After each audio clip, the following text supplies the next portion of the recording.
Hi எல்லோருக்கும் வணக்கம். Bigg Boss season 9 Tamil. So இந்த வீடியோவில் என்னங்கடா இப்படி பண்ணி வச்சுருக்கீங்க அப்படின்ற மாதிரி தான் இருக்குது. ஸோ என்ன நடந்துச்சு லைவ் ஸ்ட்ரீமிங்கில் 24/7 அப்படிங்கிறத பற்றி தான் இந்த வீடியோ டிஸ்கஸ் பண்ண போகிறோம். ஸோ வீடியோக்குள்ளே போகிறதுக்கு முன்னாடி சேனல் புதுசாக இருந்தீங்கன்னா கண்டிப்பாக சப்ஸ்கிரைப் பண்ணிக்கோங்க. வீடியோ மறக்காமல் ஒரு லைக் பண்ணிக்கோங்க. இப்போ நம்ம வீடியோக்குள்ளே போகலாம். ஸோ பார்வதி கமருதீன் மேலே ஒரே ஒரு தப்பு என்ன அப்படின்னு சொல்லி பார்த்தீங்கன்னா, அவங்க இந்த ஆக்டிவிட்டி ஏரியாக்குள்ளே போயிட்டு எல்லாம் மூடிட்டு வெளியே வந்துட்டாங்க. அப்போ இந்த மாதிரி உள்ளே போயிட்டு வந்துச்சுங்க. சரியா? அப்போ பிக் பாஸ் எச்சரிச்சார், என்னம்மா அது திருப்பி இதே பண்ணிட்டு இருக்க, போங்கம்மா அப்படின்னாரு. உடனே வெளியே ஓடி வந்துட்டாங்க. சரியா? அப்போ பார்த்தீங்கன்னா அவங்களுடைய சட்டையில் ஒரு லிப்போடைய மார்க் இருந்தது. உடனே ஓகே, இங்கே கிஸ் அடிச்சிருக்கா போல பார்வதி, சும்மா கூப்பிட்டு வச்சு அப்படின்ற மாதிரி தான் ஒரு ஃபீல். சரியா? ஸோ அது அவங்களுக்கு சின்ன சிறுசுங்க பண்ணிட்டு போட்டோம் அப்படிங்கிறத விட்டாலும் இது கேம் ஷோ. இவங்க 2 பேரும் சொன்னாலும் அது புரிய மாட்டேங்குது. பட் ஃபீலிங்ஸில் அவங்க உண்மையாக தான் இருக்காங்க. லவ் பண்ணுறேன் அப்படின்றாங்க. 2 பேரும் லவ் பண்ணிட்டு இருக்காங்க. அது என்ன கருமதாலும் பண்ணட்டும். அது வெளியே பண்ணால் அவங்க தப்பாக சொல்லி நமக்காக மறைமுகமாக பண்ணுறாங்க அப்படின்னு சொல்லி வச்சுக்கலாம். பட் இந்த கேமில் அதெல்லாம் நடந்திருக்கான்னு கேட்டிங்கன்னா நிறையா நடந்திருக்கு. ஓவியா பண்ணியிருக்காங்க. ஸோ இந்த மாதிரி நம்ம ஸ்டார் பிளேயர்ஸாக யாரெல்லாம் நினச்சோமோ அவங்களாம் இதை விட ரொம்ப பயங்கரமாக பண்ணியிருக்காங்க. ஸோ அதனால் இதில் அவங்க ரிலேஷன்ஷிப் ரொம்ப தூய்மையாக இருக்குது. லவ் பண்ணுறேன்னு சொல்லியிருக்காங்க. ஸோ அதனால் அது என்னாலும் பண்ணிக்கிட்டோம். அது அவங்களுடைய பர்சனல், நம்ம உள்ளே கொண்டு வராங்க. கேம் மட்டும் நம்ம விமர்சிச்சா போதும் அப்படிங்கிறது தான் பாயிண்ட். ஓகேவா? இந்த விஷயம் இவ்வளோ தான். இது தவிர மிச்சம் எல்லாம் நடந்துச்சு பாருங்கள். அந்த கோர்ட்டில் நடந்தது. எஃப்ஜே பார்த்தீங்கன்னா அந்த புழு இருக்காங்கல்ல, அந்த புழு பயங்கரமாக பேசுறது. சரியா? இவங்களோட ஃபேமிலியை இழுத்து ட்ராக் பண்ணி எவ்வளோ கேடு கட்டத்தனமாக வார்த்தைகளை விட்டது. இந்த மாதிரி ஏகப்பட்ட விஷயங்கள் எஃப்ஜே பண்ணது தப்பு. அது எஃப்ஜே மட்டும் இல்லாமல் அந்த குரூப் எல்லாமே பார்வதி அந்த அளவுக்கு டார்கெட் பண்ணது அப்படிங்கிறது எவிடென்ட்டாக பார்த்தோம். சரியா? அதில் எந்த ஒரு மாற்று கருத்தும் இல்லை. அதில் இவங்க எக்ஸ்போஸ் ஆகி ஒட்டஞ்சி வார்த்தைகளை விட்டு அந்த மாதிரி பயங்கரமாக விஜய் கூட போய் வெளியே சண்டை போட்டு, அதுக்கு முன்னாடி ஒரு சண்டை எஃப்ஜேக்கும் கமருதீனுக்கும் நடக்கும். எஃப்ஜே கேட்கவே மாட்டான், பேச்சாம ஆட்டிடியூடாக பார்த்தீங்கன்னா அப்படின்ற கடந்தான். ஸோ அதெல்லாம் தோல் உரிச்சு தொங்க போட்டாங்க அப்படிங்கிறது பார்க்க முடியுது. ஓகேங்களா? ஸோ இதெல்லாம் முடிஞ்சு போச்சு. அதுக்கடுத்து பார்வதி இவன் ட்ரிகர் பண்ணுறேன்ற பேரில் ஹாலில் நிற்க வச்சு, அதாவது லிவிங் ஏரியாவில் நிற்க வச்சு கேள்வி கேட்குறேன். விக்ரம் பார்த்தீங்கன்னா வக்ரம் இருக்கான் பாருங்க, அவன் பண்ணணும்னு சொல்லிட்டு அவன் பேசினான்.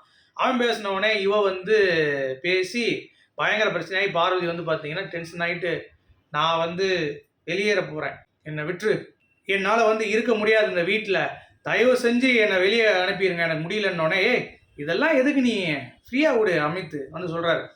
இதெல்லாம் அப்போ வரதான் செய்யும், இதெல்லாம் நீ பார்த்தா எப்படி அப்படின்ற மாதிரி அவரை நல்லா அட்வைஸ் கொடுத்தாரு. ஸோ அதுலேருந்து ஓவர் கம் பண்ணிடு, இங்கே எல்லாம் அப்படி தான் இருக்கும், ப்ரெஷராக தான் இருக்கும் அப்படின்னு சொல்கிறாரு. காணாது தேவ், என்னம்மா நீ இந்த சப்ப விஷயத்துக்கு நீ இப்படி உட்காரலாமா, நீ எப்படிப்பட்ட ஆள், வாமா நீ வேற பேசாமல் அப்படின்னு சொல்லிட்டு காணாது நல்ல ஒரு அட்வைஸ் கொடுத்தாரு அப்படிங்கிறது பார்க்க முடிஞ்சு. ஸோ பாரதி கீப்பான் இந்த ப்ரெஷர் எமோஷன்ஸை கண்ட்ரோல் பண்ணாமல் பஸ்ட் அவுட் ஆகிடுச்சு அப்படிங்கிறது ஒரு பக்கம். சரிங்களா? அவங்க அப்புறம் கொஞ்சம் கூல் ஆகிட்டு அதுக்கடுத்து அவங்களே போய் எஃப்ஜே கிட்ட போய் என்னடா அது இப்படி பண்ணிட்டு அப்படின்னு சொன்னோன்னா, எஃப்ஜே நான் சொல்லிட்டான், நான் பண்ணது நீ பண்ணது தான் அப்படின்னு சொல்லி திருப்பி 2 பேரும் பேசி, சரி விடு போ, எனக்கு அப்படி மீனாச்சு அப்படின்னு சொல்லிட்டாங்க. சரி அப்படி மீனாச்சுன்னா நான் சாரி கேட்டுக்கிறேன்னு சொல்லி எஃப்ஜே முடிச்சுட்டான். அந்த இஷ்யூ முடிஞ்சிடுச்சு. ஓகே. அடுத்து இந்த திவ்யாவுக்கும் கமருதீனுக்கும் ஒரு இஷ்யூ. கமருதீன் உங்ககிட்டலாம் பேசவே முடியாது, நீ பேசுகிறப்ப நீ நிற்கவே மாட்டேன், நீ பாட்டு ஓடிடுற, நான் ஏதாவது பேசும்போது கேட்குறியா, அவன்கிட்ட மனுஷன் பேசுவானா அப்படின்ட்டான். உடனே என் குரலை வச்சு நீ பேசலன்னு சொல்லி திருப்பி விட்டா நம்ம திவ்யா. அது ரொம்ப ரொம்ப தப்பான ஒரு விஷயம். ஏன்னா அவன் அந்த மாதிரி சொல்லவே இல்லை.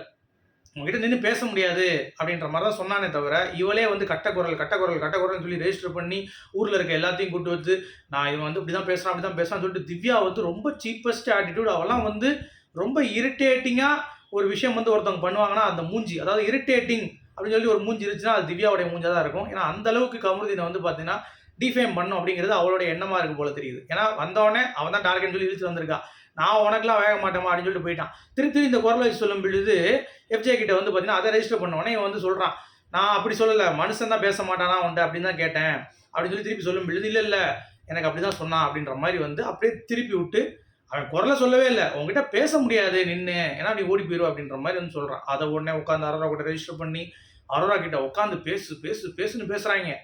அரோரா இப்போ என்ன பண்ணிட்டா, இவ ஒரு பக்கம் பேசிகிட்டு இருக்க, இந்த கனி இருக்குப்பாங்க, கனி அந்த விக்ரம் இந்த மாதிரி ஆட்கள்லாம் இருக்காங்களா, இவங்கெல்லாம் பார்வதி எப்படிலாம் அந்த கேம் ஆடணும்னு தெரியும் அவளுக்கு, எப்படிப்பட்டு எங்கே அடித்தா எங்கே வருங்கிறது அவளுக்கு எல்லாமே தெரியும் அப்படின்ற மாதிரி புறணி பேசி அரோரா கொஞ்சம் ஏற்றி விட்றாங்க. பக்கத்தில் உட்காந்து அரோராவையும் திவ்யாவையும் கனி கேங் இழுக்க ட்ரை பண்ணுறாங்க. எவ்வளோ கேடு கட்டத்தனம் பாருங்க. இவங்க ஆடுறது இல்லை, இவங்க குரூப்பிசம் பண்ணுறாங்கிறது தெரியும். அதெல்லாம் விட்டுட்டு பார்வதி தான் பண்ணுறா, இது எப்படி தெரியுமா உனக்கு அப்படின்னு சொல்லி கேட்டவுடனே அரோரா நான் வெளியே போய் எல்லாத்தையும் கட் பண்ண போகிறேன் அப்படின்ட்டா. கமருதீன் இங்கே இருக்க வரைக்கும் நான் ஃப்ரெண்டு, அவ்வளோதான். ஏன்னா நான் நிறைய விஷயம் அவன் பர்சனலாக பேசியிருக்கேன். ஏதாவது பண்ணிட்டேன் அப்படின்னா என்னை உடச்சி விட்ருவான். அதனால் எனக்கு வேணாம். எனக்கு எப்படி தெரியுமா இருக்குது, அவன் என் மூஞ்சில் ஆசிட் ஊத்துற மாதிரி இருந்துச்சு அப்படின்ட்டா. நானும் பார்த்தேன். என்ன அப்படி சொன்னா அப்படின்னு சொல்லி யோசிக்கும்போது தான் தெரிஞ்சுச்சு, அடிப்பாவி!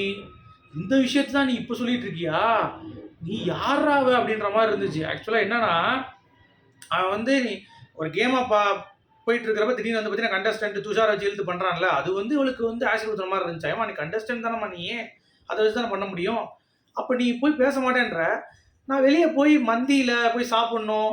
நெறைய வந்து அவங்ககிட்ட ஷேர் பண்ணணும், பேசணும் அப்படின்னு சொல்லி சொல்லிட்டு இருந்தீங்க. அப்ப அது என்னது உண்மையா? பொய்யா? அது உருட்டா? இல்ல இது உருட்டா? இந்த உலக உத்தமி அரோரா இருக்கு பாருங்க. ஐய்யய்யோ! எப்பா! என்னமோ அவன் என்னமோ இவன்கிட்ட வழிஞ்ச மாரியும், நான் அவள்ட்ட இல்லவே இல்லன்னு சொன்ன மாரியும், இங்க வந்து அவன் தான் என்ன வந்து கூப்பிட்டே இருக்கிற மாரியும், நீ பண்ண வேலைகள எல்லாம் பார்த்துட்டு தான் இருக்காங்க மக்கள். பிஆர்கள் ஒரு சைடு வைங்க. எல்லாத்தையும் ஒரு சைடு வைங்க. இந்த கேம்ல வச்சு பார்க்குறப்ப அரோரா வந்து நல்லா யூஸ் பண்ணி கமருதீன டிராவல் பண்ணாங்கிறது தான் உண்மையான விஷயம். ஸோ உங்களுடைய கருத்துக்கள் என்ன அப்படிங்கிறத சொல்லுங்க. மீண்டும் அடுத்த வீடியோ சந்திப்போம். அது வரைக்கும்